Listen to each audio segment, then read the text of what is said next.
Hello दोस्तों, तो आज फिर से बहुत ही इंटरेस्टिंग सवाल लेकर आए हैं। तो चलिए प्रश्न को अच्छे से सॉल्व करते हैं। देखिए, प्रश्नावली 4.1 में दिया हुआ है। क्वेश्चन नंबर 2 में निम्न स्थितियों को द्विघात समीकरणों के रूप में निरूपित कीजिए।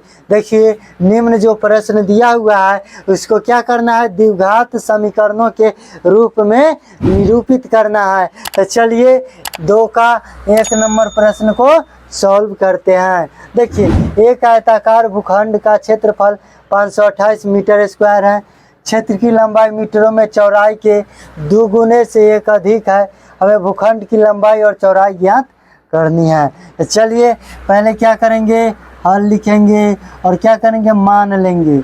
लिखेंगे माना कि आयताकार भूखंड की चौड़ाई, भूखंड की चौड़ाई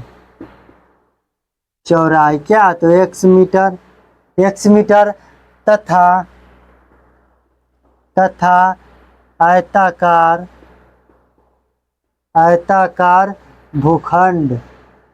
भूखंड की लंबाई क्या हो जाएगा। देखिए, चौड़ाई के 2 गुने से, चौड़ाई को क्या मान है, x, तो 2 गुना क्या हो जाएगा, 2x हो जाएगा।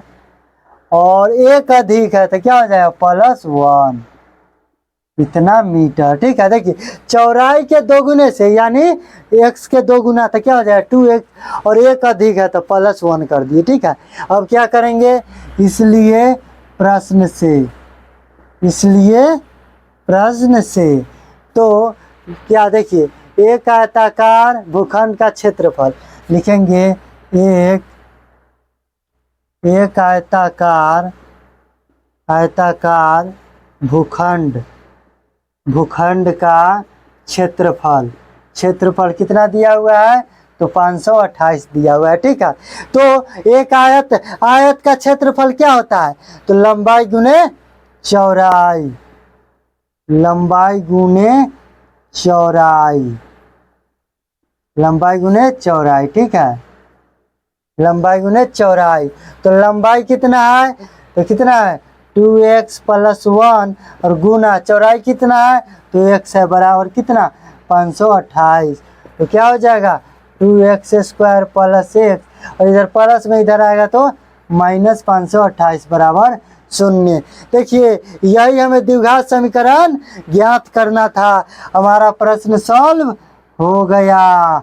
ठीक है ना, इतना ही हमें प्रश्न को सॉल्व करना था। ठीक है, तो हमारा 1 नंबर प्रश्न सॉल्व हो गया। अब क्या करते हैं, दूसरा नंबर प्रश्न को सॉल्व करते हैं। ठीक है, तो क्या करेंगे, इसको मिटा देते हैं। ठीक है, चलिए इसको मिटा देते हैं। अब दूसरे नंबर प्रश्न की ओर बढ़ते हैं। ठीक है, देखिए दूसरा नंबर प्रश्न में क्या दिया हुआ है, तो 2 क्रमागत धनात्मक पूर्णांकों का गुणनफल 306 है। हमें पूर्णांकों को ज्ञात करना है। तो पहले क्या करेंगे, हल लिखेंगे और लिखेंगे माना कि पहली क्रमागत धनात्मक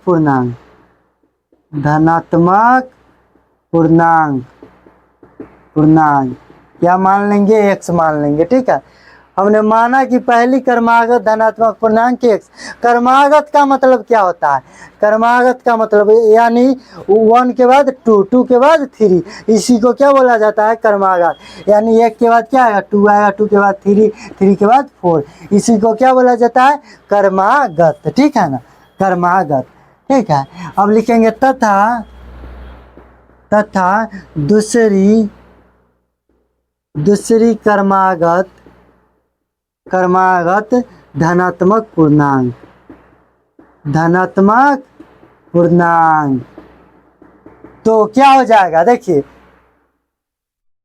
माना कि पहली क्रमागत धनात्मक पूर्णांक x मान लिए, तो दूसरी क्रमागत धनात्मक पूर्णांक क्या हो जाएगा, x + 1 हो जाएगा, होगा ना, x + 1। क्रमागत का मतलब ही होता है 1 के बाद 2, 2 के बाद 3। यहाँ तीसरा क्रमागत बोलता क्या हो जाता है, x + एक्स प्लस क्या हो जाता है 2 हो जाता, चौथा बोलता तो 3x प्लस 3 हो जाता, ठीक है ना। तो क्या हो जाए दूसरी क्रमागत धनात्मक पूर्णांक, तो पहली को क्या माने x प्लस 1 हो जाएगा, ठीक है। अब क्या करेंगे, लिखेंगे इसलिए प्रश्न से, ठीक है। क्या देखिए क्या करे, दो क्रमागत धनात्मक पूर्णांकों का गुणनफल यानी x गुना क्या x प्लस 1 का गुणनफल कितना दिया हुआ है 306, यानी इतना गुना का इतना गुना बराबर इतना, ठीक है। चलिए इतना का गुणनफल इतना दिया हुआ है, ठीक है। तो क्या हो जाएगा एक्स स्क्वायर प्लस एक्स बराबर कितना 306, तो क्या हो जाएगा एक्स स्क्वायर प्लस एक्स इधर आएगा तो माइनस 306 बराबर 0। हमें यही ज्ञात करना था, द्विघात समीकरणों को रूप में निरूपित करना था। हमारा प्रश्न सॉल्व हो गया। देखिए कितने अच्छे से हमने प्रश्न को सॉल्व कर दिया है। अगर वीडियो अच्छा लगा हो तो लाइक करें, सब्सक्राइब करें और एक शेयर जरूर से जरूर करें। तो चलिए अब मिलते हैं नेक्स्ट वीडियो में, तब तक के लिए बाय बाय, धन्यवाद।